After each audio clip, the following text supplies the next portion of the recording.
Hello and welcome. I'm Sulaiman Aled. Tonight, 3 suicide bombers die as the set of explosions in Borno State as troops chase militants who laid siege in Maiduguri-Damaturu Highway.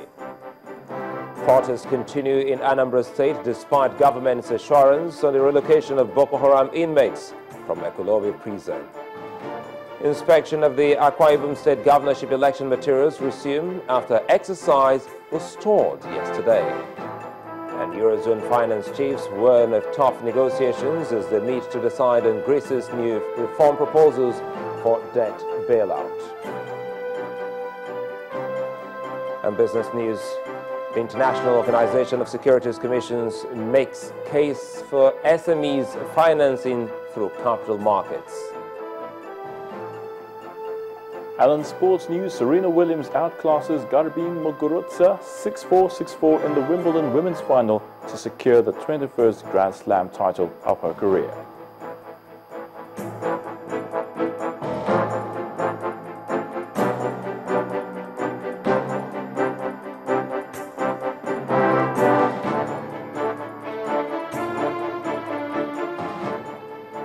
We begin tonight with what could be some good news. Caught in their own evil web of terror, 3 suspected Boko Haram members earlier today became victim of their evil plan as they detonated explosives near the Borno Express terminus in Maiduguri, the state capital, killing themselves in the process.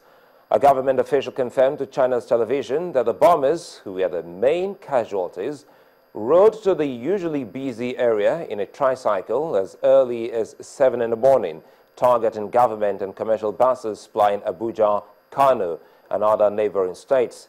3 other people were reportedly injured from the blast, which said to have also targeted the office of the Department of State Services.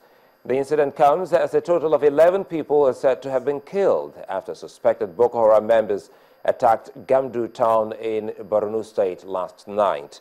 Gamdu is a commercial and agricultural settlement along Damaturu-Maiduguri Highway and is located 35 kilometers east of Damaturu, the Yobe state capital. A resident of the town told China's television that the militants now mount temporary roadblocks on the busy Damaturu-Maiduguri Highway to terrorize commuters plying the road. He confirmed that the insurgents earlier today blocked the highway for some time, forcing motorists to stop at nearby villages to avoid the attackers, who later fled as security forces arrived at the scene. It was gathered that several vehicles along the Damaturu-Maiduguri highway were set ablaze by the insurgents before they were chased away. The insurgency in the north has once again been on the rise, with widespread cases of suicide bombings and attacks on communities and places of worship. Meanwhile, President Muhammadu Buhari has restated his administration's resolve to bring the insurgency to an end, assisted by countries in the Lake Chad Basin and the backing of some advanced countries, especially the United States and the United Kingdom.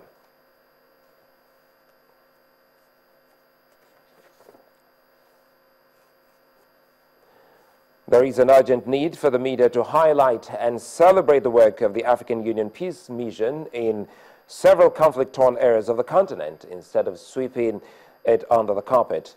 This was the thrust of discussion at the Media Sensitization Forum on the Amani Africa 11 exercise, which recently held in Pretoria, South Africa.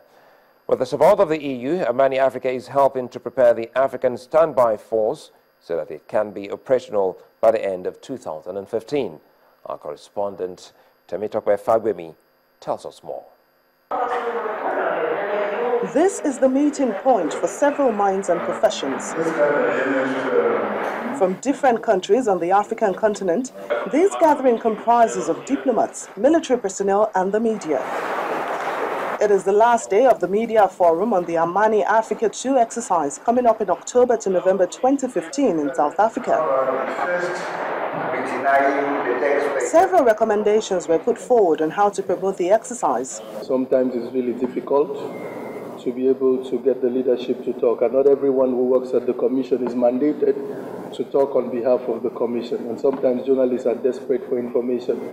Which formula can the AU find in that regard? The direct recommendations that come out of this is the ability to adapt to the media landscapes in different countries, the ability to understand that some regions work well with radio, some regions work well with national broadcasters, where in other regions posters and newspapers are the way to go, and the ability to adapt to that. And that involves the work, the groundwork beforehand of having the information available in all those different formats. It is, however, easy to talk the talk, but how easy will it be to walk the walk?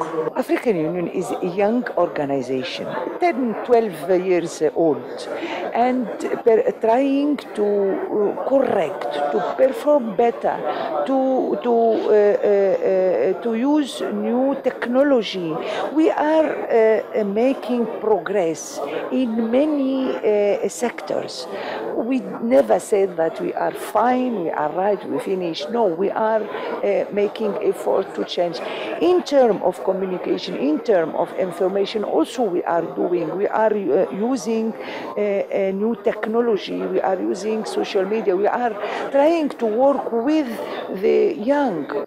Amani Africa, meaning peace in Africa in Swahili, is an intense education and training circle dedicated to the African Standby Forces decision, command and control structure. It's a concept that originated from the African Union, and this was after the unfortunate incident that took place with the genocide in Rwanda years ago. And the African Union said, never again can we allow this to happen. So we must create an African solution for an African problem. Lofty ambitions there, but one thing is clear. Without the media, this might just remain a dream. That's why at the end of the session, representatives of the media from all over the continent are determined to partner with the African Union to ensure this project succeeds. If the African Union officials and military officials here can see that there's a great benefit in telling stories, in opening up, in speaking to the media on a regular basis about the real life impact that their work is having on ordinary civilians across Africa, then I think we will have succeeded. It's been 3 days of interesting conversation and brainstorming sessions on how to support the Amani Africa to a field training exercise coming up in October.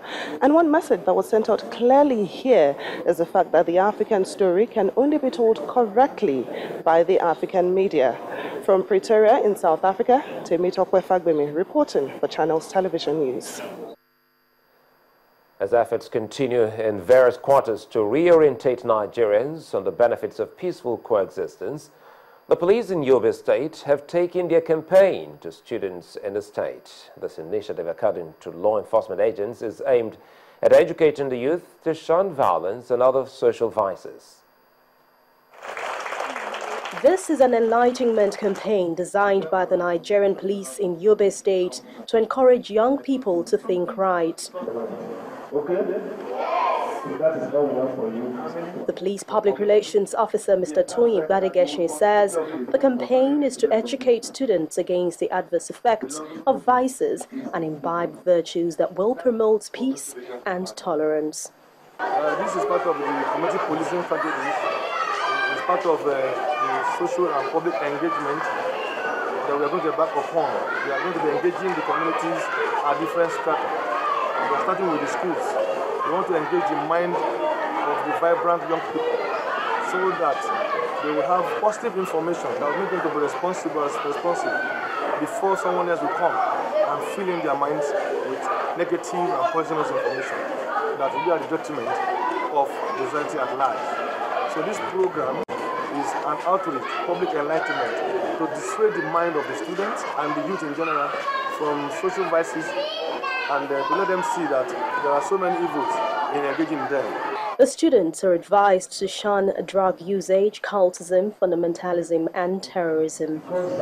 Many small girls and small boys are things on it. The teacher and some of the students react to the initiative. I thank the PPRO of the Police Command Yobe State here for taking up his time to visit the school like this to come and inform us and impact knowledge that will deeply help the pupils, more especially in this kind of situation we are facing now. Without cooperation from different bodies, we will not be able to work. It has expanded our knowledge on on happenings in our surroundings. It teaches me to be a disciplined person wherever I found myself, and also to my elders, I should behave in a good manner. I learned that discipline is the application of the authority in order to obtain good behaviors. The police in Yobe State said the campaign will be taken to the universities and other higher institutions in the state. Slow justice delivery by the courts and lack of witnesses to prosecute cases are the main reasons for prison congestion. That's according to the Kaduna State Prison Command. The State Controller of Prisons, Abu Bakr Garba, told Channels Television that the state convict prison, which was built about 90 years ago, is currently overstretched. This is the Kaduna Convict Prison, built in 1915 for just 500 inmates. At the moment, over 1,000 inmates make this prison home. The prison appears to be bursting at its seam, and the prison command attributes the congestion to slow justice delivery. Presently today we have about 930 prisoners. So with the last release that was done of about 95 inmates, and the promise made by the Executive Governor of Kaduna State to set up a committee on decongestion of prisons, it will go a long way in reducing the hardship and problems we are encountering. While commending the state governor, Nasir El-Rufai, for donating some medical equipment and a generator to the command, like Oliver Twist, the prison authority is appealing for the assistance of the private sector towards making life more meaningful for the inmates. I want to use this opportunity to appeal to private individuals, multinational companies, corporate organizations, religious bodies to assist the prisons toward the rehabilitation of inmates. According to him, suspects awaiting trial in the state's prison facilities have been in detention for too long, and it is now necessary that justice is served promptly. Coming on the news at 10, Governors Efebonya and Edo states throw light on the controversy over the federal government financial package for states. Stay with us.